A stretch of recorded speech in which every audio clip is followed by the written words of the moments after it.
Xəzər dənizində neçə çimərlik var? İcazə var ki, orada çimmək olar və sizin nəzarətinizdədir. Xəzər dənizini əgər ayrıca biz saysaq, orada 90. 90-a yaxın belə çimərlik var. 90-a yaxın. 90-a yaxının neçəsi ideyaya məxsusdur? Bu çimərliklərdən 7-si İdeya İctimai Birliyinin təşəbbüsü ilə yaradılır. Belə çıxır ki, 83 dənəsi pulludur. 7-sinin də ideya sağ olsun, onu eləyibdir pulsuz. Keçən günlərdə Baku TV-də yayımlanan aktual gündəm verilişində Fövqəladə Hallar Nazirliyinin şöbə rəisi ölkə ərazisində 90-a yaxın çimərlik olduğunu və onlardan yalnız 7-sinin ödənişsiz fəaliyyət göstərdiyini bildirdi. Bu məsələ öz növbəsində ciddi suallar doğurur. Çünki tez-tez çimərliklərin iş adamları tərəfindən zəbt olunduğu, ödənişli olmasından narazılıqlar səsləndirilir. Bilirsiniz, bizdə ümumiyyətlə çimərliyə belə baxanda qanun tərəfdən bütün çimərliyə giriş pulsuzdur. Sadəcə vətəndaşlar bunu bilmir deyə şlaqbaum tərəfindən girirlər və orada pulu verib dahil olurlar. Giriş ödənişsiz olmalıdır, amma xidmətlərdən kimə hansı uyğundur, yəni öz büdcəsinə uyğun ondan istifadə edə bilər. Məncə ödəniş olmalı deyil. Çünki bura öz vətənimizdir, ödənişsiz olmalıdır. Bu şəraiti yaratmalıdırlar insanlar üçün.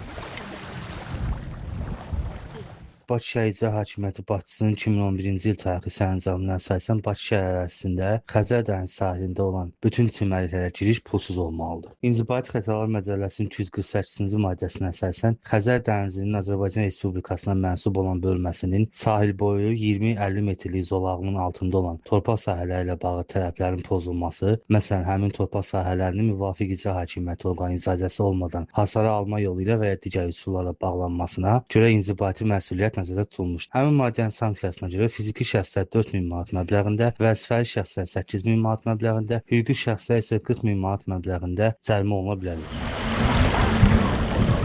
90 çimərlikdən 7-si giriş pulsuzdur, digərləri pulludur. Səhiyyə Nazirliyinin Epidemiologiya İdarəsinin hər il hesabatlar açıqlayırlar, onlar çimərliklik sezonu ilə bağlı. Və bu hesabatlarda çimərliklərdən götürülən analizlərin nəticələri açıqlanır və orada müəyyən xəstəlik yaradan növlər var ki, bakteriyalar var ki, bunların orada olması müəyyən xəstəliklərin yaranması üçün səbəb ola bilər deyə açıqlayırlar və təəssüf ki, biz keçən ilki, ondan əvvəlki illərdəki hesabatları götürüb baxsaq, demək olar ki, eyni mətn, eyni tekst, eyni ərazilərdə qadağaları görə bilərik. Işıq çimərliyində çirklənmə faizini yüksək göstərirlər. Sahil qəsəbəsində, Türkan Hövsan zonasında yüksək göstərirlər ki, yəni buralarda çimmək qadağandır. Yeri gəlmişkən, çimərliklərin dəniz suyunun təmizliyi məsələsi də diqqət edilməli məqamlardan biridir. Çox mürəkkəb bir prosesdir. Burada bakterioloji, mikrobakterioloji, deməli sanitar kimyəvi analizlər götürülməlidir və bu analizlər suyun dənizin sahilində təxminən bir 10-15 metrlik və 20-30 metrlik məsafələrdə suyun 20-25 santimetrliyindən götürülməlidir.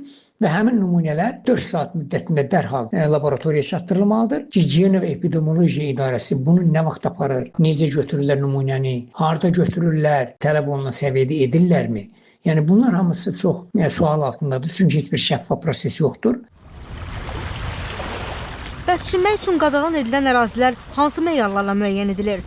Sualımızı ilk olaraq Fövqəladə Hallar Nazirliyinin kiçik həcmli gəmilərə nəzarət və sularda xilasetmə dövlət xidmətinə ünvanladıq. Qurumdan bildirildi ki, onlar tərəfindən yalnız təhlükəsizlik məsələlərinə baxılır və vətəndaşlara burada çimməyin təhlükəli olduğu deyilir. Çimərliklərin ümumi sayına gəlincə isə aktual gündəm verilişində səsləndirilən rəqəmlər təxmini saydır deyə qurumdan qeyd olundu.